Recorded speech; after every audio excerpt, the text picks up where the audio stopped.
మీకు ఈ వీడియో నచ్చినట్లయితే వీడియోని లైక్ చేసి ఛానల్ని సబ్స్క్రైబ్ చేయండి. అవును, జూలియట్ కడుపుకి కారణం నేనే అని కేదార్ చెప్పడంతో అందరూ షాకింగ్గా చూస్తూ ఉంటారు.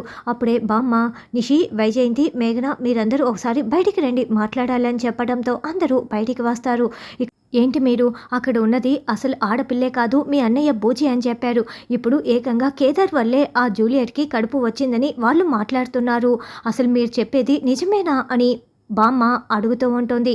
లేదు, అక్కడ ఉన్నది ఖచ్చితంగా పూచి అన్నయ్యనే, మనం ఎలా నిరూపించాలో దాని గురించి ఆలోచించండి అని నిషి అంటే, అవునమ్మి అని వైజయంతి అంటుంది. వాళ్ళు కూడా మన ప్లాన్ తెలిసే అలా నటిస్తున్నారు అంతే కదా అని బామ్మ అనడంతో, అవును, నా దగ్గర ఒక ఐడియా ఉంది, అక్కడ ఉన్నది బూచి అన్నయ్యే అని నిరూపిస్తాను.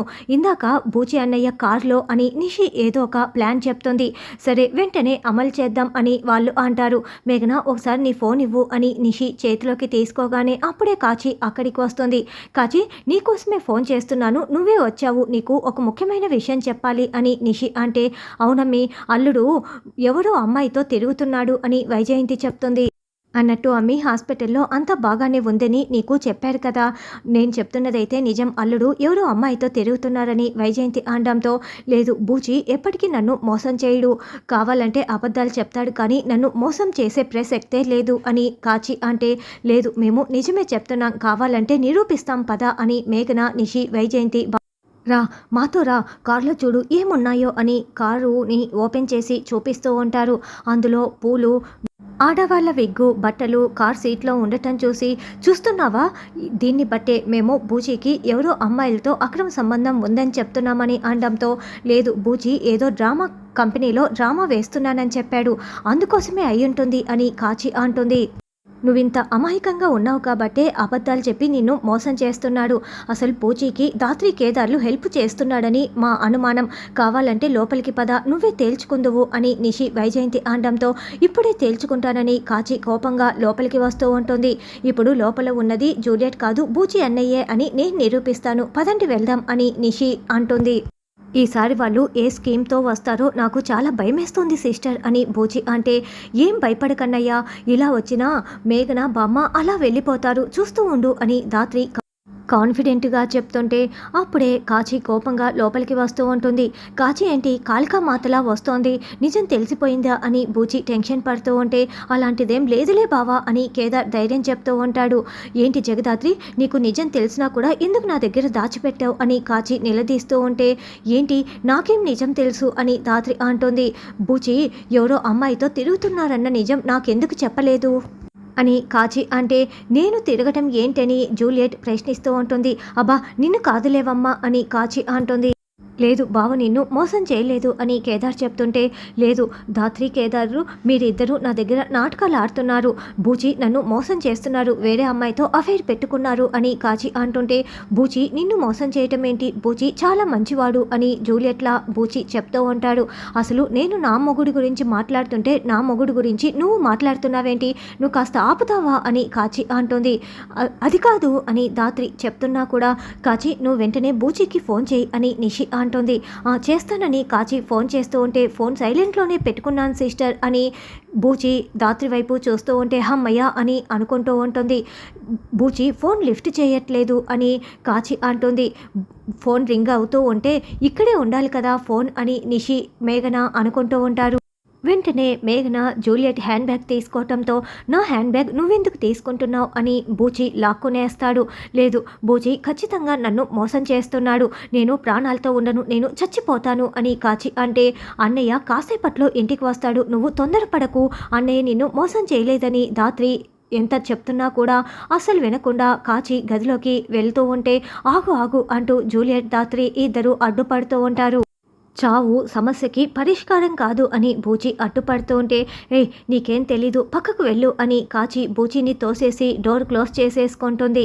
ఈ లోపల బూచి కింద పడిపోయి బూచి విగ్గు కాస్త ఓడిపోతుంది. ఈ కాచి ఏమో తలుపు వేసుకొని లోపలికి వెళ్ళిపోయి ఉంటుంది. అరేరేరే, ఏంటి బూచిని జూలియట్లా నటించమని చెప్పారా, ఎందుకు కేదార్ ఇలా మోసం చేస్తున్నావు అని అందరూ కేదార్ని నిలదీస్తూ ఉంటారు. దాత్రి తల పట్టుకుంటుంది. అన్నయ్య విగ్గు ఓడిపోయింది, ఇంకేం పెట్టుకుంటావులే అని నిషి అంటుంది. నా మనవరాలు నిన్ను ప్రాణాలకు ప్రాణంగా ప్రేమించింది, ఇలా మోసం చేయాలని నీకు ఎలా అనిపించింది బాబు అని బామ్మ అంటే ఇన్స్టెంట్గా ఇంకొక అబద్ధం మీరు రెడీగా పెట్టుకుంటారు కదా, చెప్పండి అని మేఘన అంటుంది. అది కాదు బామ్మ అని ధాత్రి అంటుంటే, నువ్వు ఇంకేమీ మాట్లాడకు జగదాత్రి, ఇది నీకు సంబంధం లేని విషయం, నాకు కేదార్కి మాత్రమే సంబంధం ఉన్న విషయం అని మేఘన అంటే, లేదు సంబంధం ఉంది, ధాత్రికి మాత్రమే నా పెళ్లి విషయంలో మాట్లాడే హక్కు ధాత్రికి మాత్రమే ఉంది అని కేదార్ చెప్పడంతో, ఏం మాట్లాడుతున్నావు కేదార్ అని మేఘన అంటోంది. అవును, నేను ఇదంతా చేయటానికి కారణం జగదాత్రినే అని కేదార్ చెప్పడంతో, ఏందమ్మి ఈ కేదార్ నిజం చెప్పేలా ఉన్నాడే, మనం ఒకటనుకుంటే ఇంకొకటి జరిగేలా ఉందే అని వైజయంతి అంటే, చెప్పనివ్వండి అత్తయ్య, అప్పుడు మేఘన సూసైడ్ చేసుకుంటుంది, మేఘన వాళ్ళ నాన్న వీళ్ళిద్దరిని అస్సలు వదిలిపెట్టడు అని నిషి అంటుంది. నీకు జగదాత్రికి ఏంటి సంబంధం, ఎందుకు జగదాత్రి కారణమని చెప్తున్నావు అని మేఘన బామ్మ నిలదీస్తూ ఉంటారు. జగదాత్రి పెళ్లి చేసుకునే వరకు నేను పెళ్లి చేసుకోనని జగదాత్రి వాళ్ళ నాన్నకి నేను మాటిచ్చాను, అంతే కదా జగదాత్రి అని కేదార్ అనడంతో, అవునవును అంతే అని ధాత్రి అంటుంది. అయితే జగదాత్రికి పెళ్ళైపోతే నువ్వు నన్ను పెళ్లి చేసుకోవటానికి ఎలాంటి ప్రాబ్లం లేదు కదా అని మేఘన అంటే, అంతే కదా, జగదాత్రికి పెళ్ళైపోతే కేదార్ నిన్ను పెళ్లి చేసుకుంటాడు అని నిషి అంటుంది. అయితే జగదాత్రికి పెళ్లి సంబంధం నేను చూస్తాను, పెళ్లి నేను చేస్తాను, పదబామ్మ అని మేఘన వెళ్తుంది. ధాత్రి కేదార్ కుప్పకూలిపోతారు. అత్తయ్య, వీళ్ళు పెనంలో నుంచి పొయ్యిలో పడ్డారు అని నిషి అంటుంది. సారీ సిస్టర్, కాచిని కాపాడుకునే ప్రయత్నంలో నా విగ్గు ఊడిపోయింది అని బూచి క్షమాపణలు చెప్తూ ఉంటే, పర్వాలేదన్నయ్య, అడగగానే సహాయం చేశారు, ఇందులో మీ తప్పేమీ లేదని ధాత్రి అంటుంది. సరే, నేను కాచితో మాట్లాడాలంటూ అందరూ అక్కడి నుంచి వెళ్ళిపోతారు. ఇప్పుడు మన తలరాత రాసిన ఆ దేవుడికే తెలియాలి ఏం జరుగుతుందో అని ధాత్రి అంటుంది. తర్వాత నిషి ఇంద్రాని దగ్గరికి ఫ్యాక్టరీకి వస్తుంది.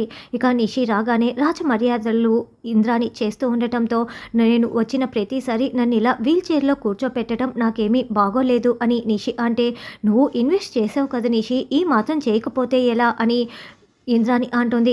సరే, ప్రాఫిట్స్ చూపించండి అని మొత్తం లిస్టు చూపించండి అని నిషి అనడంతో మేనేజర్ చూపిస్తూ ఉంటారు. అదేంటి సేల్స్ కూడా పెరిగాయని చెప్పారు, ఇప్పుడు ఇక్కడ లాస్ చూపిస్తున్నారేంటి అని చెక్ చేసిన నిషి ప్రశ్నిస్తూ ఉంటే, అంటే మనకు ప్రాఫిట్ రావటానికి ఇంకా కాస్త సమయం పడుతుంది, సేల్స్ అయితే మెల్లిమెల్లిగా పెరిగాయని ఇంద్రాని చెప్తుంది. అయితే మనం మళ్ళీ ఇన్వెస్ట్ చేయాలనా అని నిషి అంటే, చిరు 20 లక్షలు చేయాలని ఇంద్రాని చెప్తుంది. నువ్వు చూస్తూ ఉండు అని ఇంద్రాని మేనేజర్ని పక్కకు తీసుకువస్తుంది. చూడు మేనేజర్, ఇలాగే ప్రాఫిట్స్ని చూపించకుండా లాస్ని చూపిస్తూ ఉండాలి, చివరికి ఫ్యాక్టరీని దివాలా తీయించి ఫ్యాక్టరీ మొత్తం కూడా పేరు కూడా నిషి పేరు మీదకి మార్చేస్తాము, ప్రాఫిట్స్ మాత్రం మనకు, లాస్ మాత్రం ఆ నిషికి ఇంద్రాని అంటే, మేడం కనిపెట్టేస్తారేమో మేడం, అప్పుడు జైలు చాలా ప్రాబ్లం అవుతుంది కదా అని మేనేజర్ అంటాడు. ఆ నిషికి అసలు తెలివే లేదు, కనిపెట్టదు.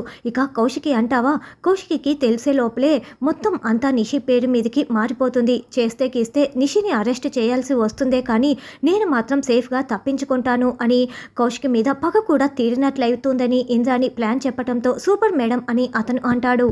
తర్వాత ధాత్రికి సాధు నాయక్ దగ్గర నుంచి ఫోన్ కాల్ వస్తుంది.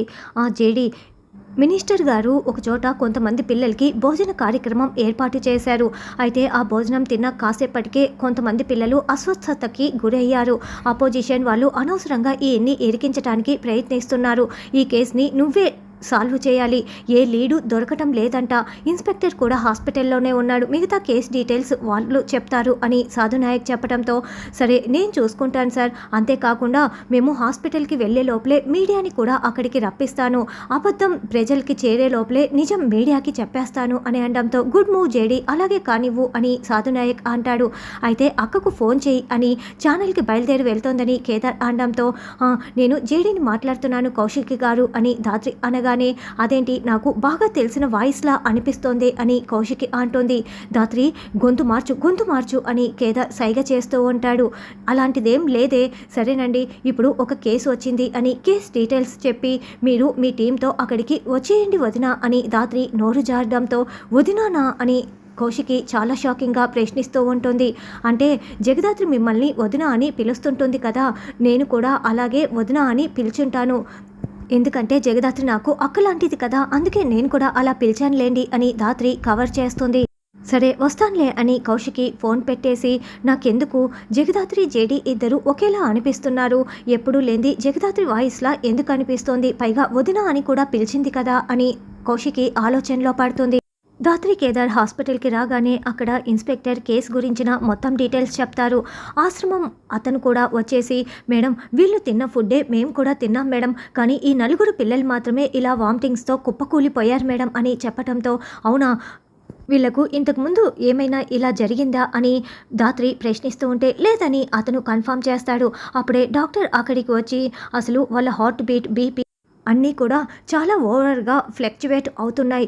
అసలు ఓన్లీ ఫుడ్ పాయిజన్ వల్ల ఇంత ఫ్లక్చువేషన్స్ నేను ఎప్పుడూ కూడా చూడలేదు. కానీ ఫుడ్ పాయిజనే కారణం. మేము బ్లడ్ శాంపిల్స్ టెస్టుకు పంపించాము, అవి వస్తే కానీ మేము ఏమైంది చెప్పలేమని డాక్టర్ తేల్చి చెప్పేస్తాడు. అప్పుడే కౌశికి రావడంతో కౌశికి కూడా మొత్తం వివరిస్తుంది. సరే, మీరు మొత్తం రికార్డ్ చేసుకుంటూ ఉండండి, మేము ఆశ్రమం దగ్గరికి వెళ్ళి కనుక్కు వస్తామని అంటే, నేను కూడా వస్తానని కౌశికి వాళ్ళతో పాటు వస్తుంది. ఆశ్రమం దగ్గరికి రాగానే, మేడం పిల్లలకి ఎలా ఉంది అని రావు గారు వైఫ్ ఇద్దరు ప్రశ్నిస్తూ, అదే ఫుడ్ మేము కూడా తిన్నాం మేడం, కానీ వాళ్ళకే ఇలా జరిగింది. మా యానివర్సరీ రోజున ఇలా జరగటం మాకు చాలా బాధగా ఉంది అని వాళ్ళు బాధపడుతూ ఉంటారు. అదే అసలు వాళ్లకు మాత్రమే అలా కావటానికి కారణం ఏంటి అని ధాత్రి ఆలోచిస్తూ